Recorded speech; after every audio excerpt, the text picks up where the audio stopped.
So you finally made the decision to go for the Orbea Wild. However, as you explore the multitude of tiers that Orbea offers, you're probably swamped with questions. This likely led you to start searching the internet for answers, and the more you search, the harder it becomes to reach a decision. You've come across numerous reviews praising the Orbea Wild, but most of them seem to focus on the top tier specs only. But not everyone has a whopping $12,000 to spend. You've come to the right place, because in this video, we're going to introduce you to Danny from UOSOCAL YouTube channel and his brand new Orbea H20. We'll dive into how he managed to elevate his H20 from an average aluminum build into a high performing machine. Welcome to Send and Frankie's EMTB channel. I've been eagerly anticipating the opportunity to create this interview with the Orbea Wild, especially the H20 model. I acquired my Turbo Levo not too long ago. However, before I got my hands on the Turbo Levo, I was seriously contemplating the Orbea Wild H20. In the end, I went with the Turbo Levo due to an irresistible discount, but now, with a tempting discount available at Jensen USA on the H20 model, I believe it is the perfect moment to take a closer look at this customized H20. Before we begin, I want to give a shout out to my boy CJ Faust at Faust Tuning Works. If you ever need anything rebuilt, tuned on your EMTB, message CJ on Instagram at _InsideFTW for an appointment.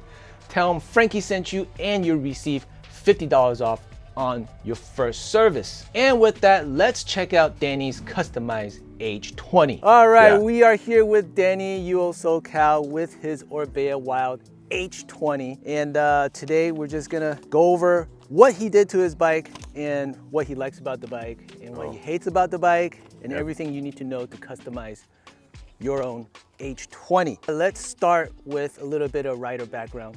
How long have you been riding mountain bikes? Well, I mean, I rode bikes when I was little. I mean, everybody rode bikes when they were little. We used to BMX all over the place.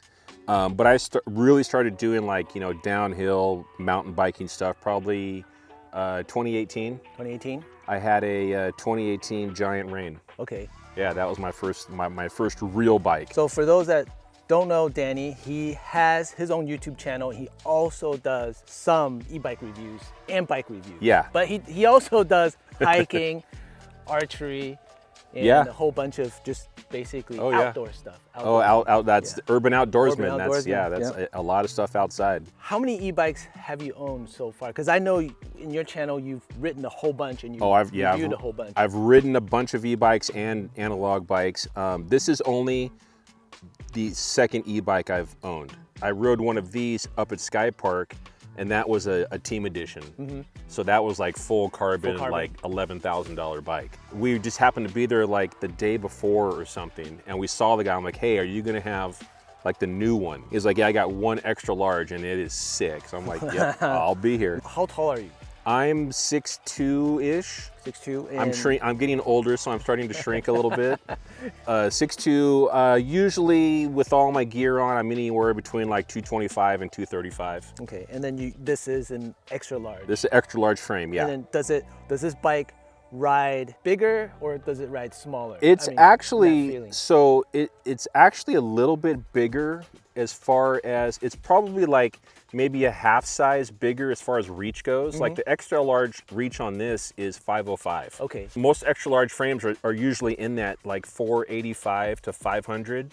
And this is just a little bit longer, but I don't notice it at all. I love it. I see. The chain stays are really good length. You know, I'm a bigger guy, so I like a little bit of a longer chain stay because we do a lot of really fast downhill stuff. And a longer chain stay is going to help with the stability. And let's dive right into the bike customizations, and let's start with the fork. This is an H20 model. Yes. The stock fork is it's a RockShox Silver TK or something. Right. I put the Fox 38. I wanted to go like Elite because I like the black stanchions. But nobody had the Elite fork in stock, and that's the EMTB fork as well. So, because I've been riding the Fox 36 for the last 3 years, And the biggest thing that I noticed with the 38 is when we were up at Snow Summit, and you know when you're going down West Ridge, Right. and you go down like where the wood walls are, you go down that one real long straightaway. It's really brake bumped. Like on my giant 38 with a 36, like it was like a jackhammer. And that fork is really soft. Right. But this fork going down that same section, it was like, I mean, it wasn't butter, but it was a big difference. Did you take this full bike on to a ride before you changed the suspension? Oh no, I was coming home from a trip, picked up the bike, took it home, charged it that night. Next day, went to Gravity and started swapping out parts. Moving on to the shocks, did you have an air shock before? It came with the Rock Shocks, like single can. I don't know the exact name because I'm not really a Rock Shocks guy. My size and the type of riding that I do, I definitely want something with the extra volume. When I first bought the bike, I bought a Fox Float X, and that was the performance one, the all black one. And that was what I originally was running on the bike, and then just recently upgraded to the Fox DHX2. Okay. With that's a Push Industries.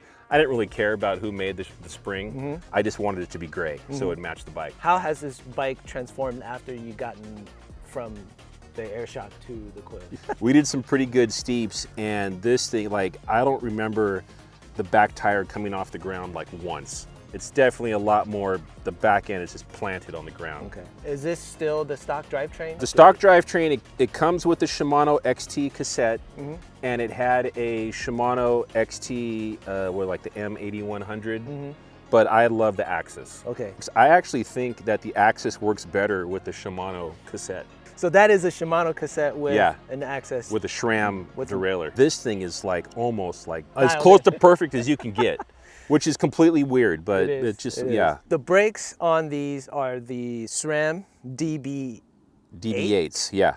So I'm not a big SRAM brake person. I have ridden a couple bikes with like RSCs, because those are adjustable. Right. These SRAM brakes, but these are mineral oil. This is the first time that SRAM has ever used mineral oil in a brake. They're pretty good. I've ridden this thing at Summit. I mean, we did some really long downhills, and they're, what, 200 bucks? Yeah. Maybe for the set. That's half of what you pay for one TRP. Right. Wheels on these brakes. These are 2929? 2929. These are the Race Face AR30s. Aluminum as well? Aluminum, yes, definitely aluminum. I kind of like the forgiveness of an aluminum wheel compared to like a carbon wheel. And it's cheaper and it's easier to work on. I was really stoked because on the H10, it comes with the Orbea rim. When I saw that this had the Race Face rims, I'm like, yeah, sold. Pretty good, yeah. Yeah. Pretty good. I run 2.6 tires too, and they're wide enough to handle it, so yeah. And I noticed your tire setup is DHR2s in the rear with eddy currents. I'm a big Schwalbe person. I even done a video on my channel about how much I love the eddy current Schwalbes, front and rear. I mean, I was only getting maybe anywhere from like 300 to like 500 miles out of a back tire. So then I switched. I got 850 miles out of it on the back. That's crazy, good. Especially for an e-bike. Let's talk about the ride characteristics of this bike. How does this bike climb? Well, I mean, it's an e-bike. Right. It's pretty balanced. Like I said, I'm 6'2", so I don't mind having a longer chainstay and a 29er tire in the back. If you want a shorter chainstay and you want the bike to be more poppy, you want a shorter chainstay. But for me, with the 29er in the back, I mean, you point a bike with 29ers front and rear straight, and it just goes. Right. The Bosch motor is like, I had it in turbo all day too. The Bosch motor is good. I mean, and with the run out of the Bosch motor too, like, you know, you stop, like if you come to a section where you would normally have to like, where you'd have to crank like your pedals back and forth, you couldn't take a full stroke. This thing will go, the motor will keep pushing you for like another bike length. It's really balanced. I don't have to like lean forward really hard to keep the front tire down or anything, so. Have you tried to drain this battery? I have, so I actually just this past week, I went out to the luge on Tuesday. I did 3 laps in turbo. Okay. I'm, like I said, 235, 240. So I did, it was like 21, 22 miles. It was like 4,100 feet of climb. By the time I got back to the car, I had 10% battery left. Most of the people who are doing research on this bike already know that this is an all-rounder.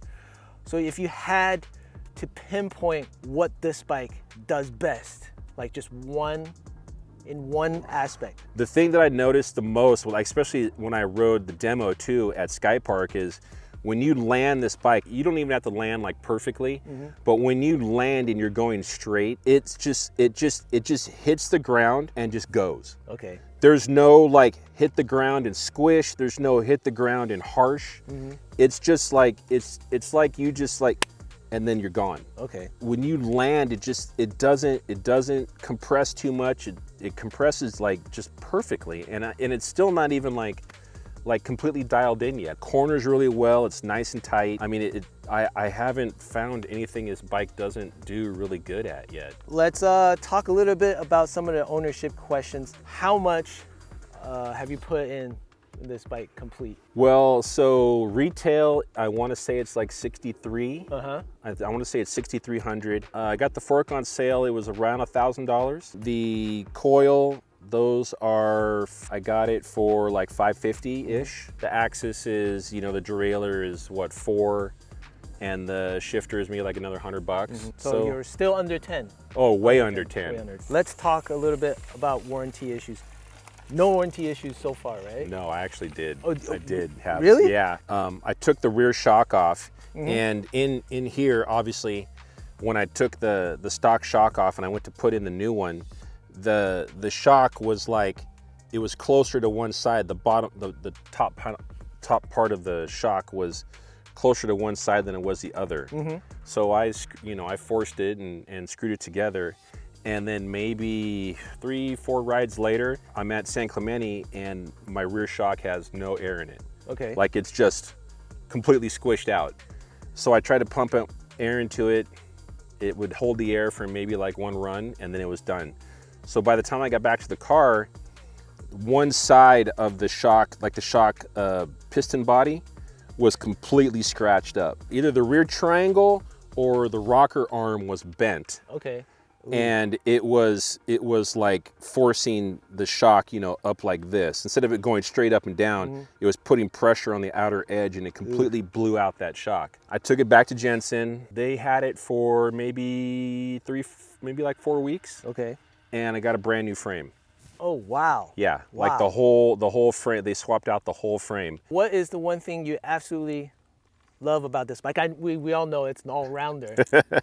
But what's the one thing you love about this bike? It could be the motor, it could be... Yeah, well, I knew when I was shopping for bikes, I knew my number one priority was a Bosch motor.